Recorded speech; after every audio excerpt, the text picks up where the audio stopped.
parce que tey biñ ko notifié ñun mënatuñ ko dindi mënatuñ ko rejeté waa ji lu mu def mënatoo si dara mais gis nga ci biir match bi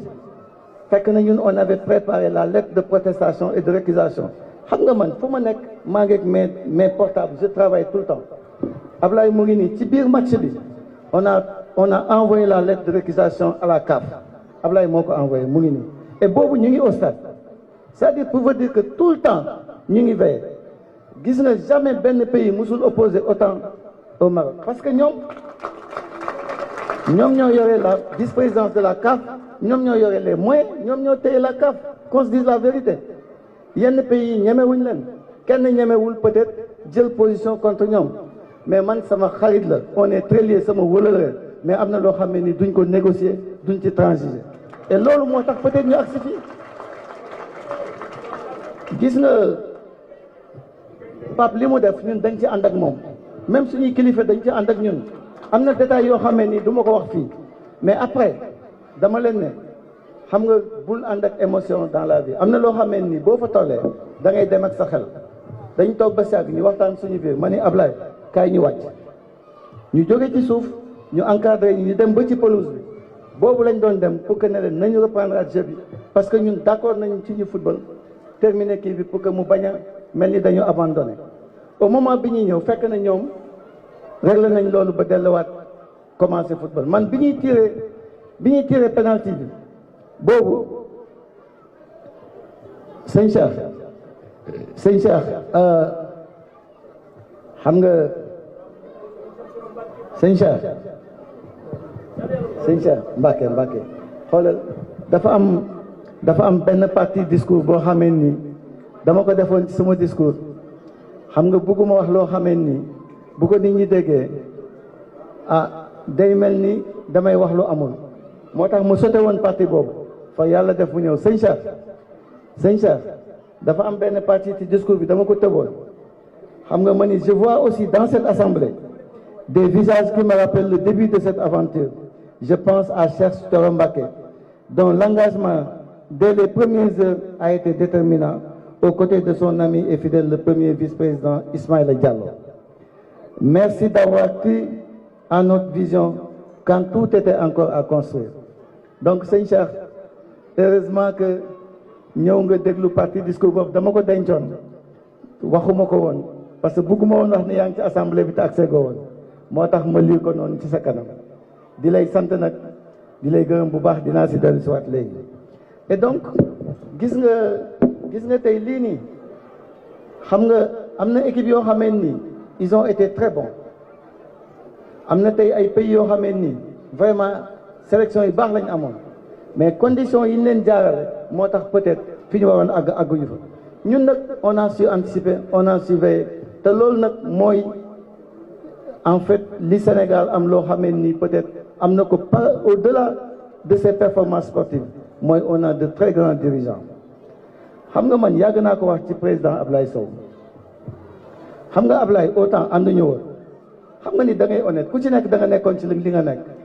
mais xam nga entre personnes intelligentes bu ñu demee ba ci biir da ngay xam ni yéen yàlla moo leen boole kii dafa mën lii kii man lii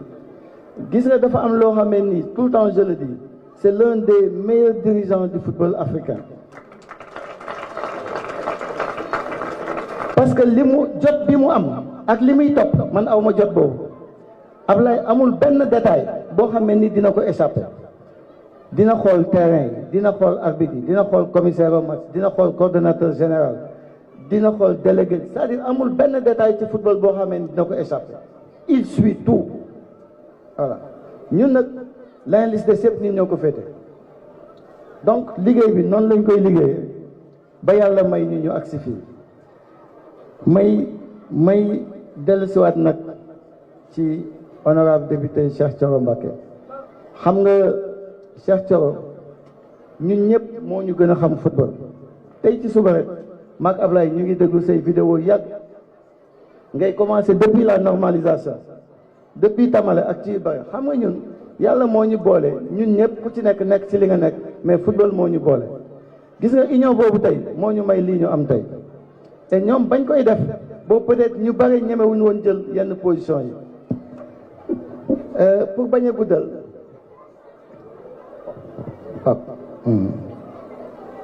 pour bañ a guddal je pense que ci wàllu football bi li ma ci wax doy na mais nag may dellu si ci kilifa réew mi maanaam njiitu réew mi le président Bassirou Diomaye Faye xam nga président ñu ngi njëkk a jokkoo ak moom bi ñu nekkee Congo boobu yéen ñëpp peut-être dégg ni ngeen ko parce que waxtaan bi am na lu mu ci génne mais gis nga depuis lors ba biig woo na ma amul benn bis bu ñuy toog boo xamee ni président du ñu woo wala du jokkoo ak ñun ah ñu ngi nodd de xanaa ñu bàyyi ba nodd bi pare après ñu continuer waxtaan.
ma terminer rapidement rek ma ne xam nga président daf ñu jàppale bu baax a baax a baax gis nga match bi ba ci biir match bi aussi monsieur le premier ministre ñu ngi jokkoo ci biir match bi madame nag le ministre de la jeunesse et des sports moom sama sœur la jëkkëram ñoo bokk promo et ndey noom mi toogal ko fi ñun ñëpp ñoo nekkandoo woon foofu mu jox mu indil ñu équipe boo xamee ni lépp li ñu soxla ci ñoom la doon jaar ñoom lañ doon àndal di def liggéey bi ba agsi fii donc ñu leen di sant ñoom ñëpp ndey ndom nga yónneel ñu ko suñu cant léegi nag ñuy fàttaliku aussi suñu supporters yi des foofu parce que bu leen fàtte ni am na ay supporters yoo xamee ni dañ fa am ay problème ak marocains yi ñun wut nañ avocat boo xamee ni mu nga fa ak ñoom man mu ngi may rendre compte constamment et puis mu ngi travailler ak suñu ambassadeur ba pare aussi mu ngi rendre compte waa 12e gaynde ñooñu aussi ñu bañ leen fàtte ñu ñaanal leen yàlla delloo si waat leen fii am nañ aussi suñu benn jeune supporter bu doon seetaan si match bi mu gaañu foofu dëkk Yoff muy Ndeye Fatou Gueye moom aussi ñu ngi koy ñaanal vraiment yàlla xaare ko àjjana en tout cas ñu ngi sant waa Bambey yëpp di leen gërëm mu ngi bëgg a guddi vraiment ñu ngi leen di sant kilifa yi fi toog yëpp di sant aussi suñu famille yi suñu mbokk yi mais nag bon spécialement dinaa sant madame Fall aniwu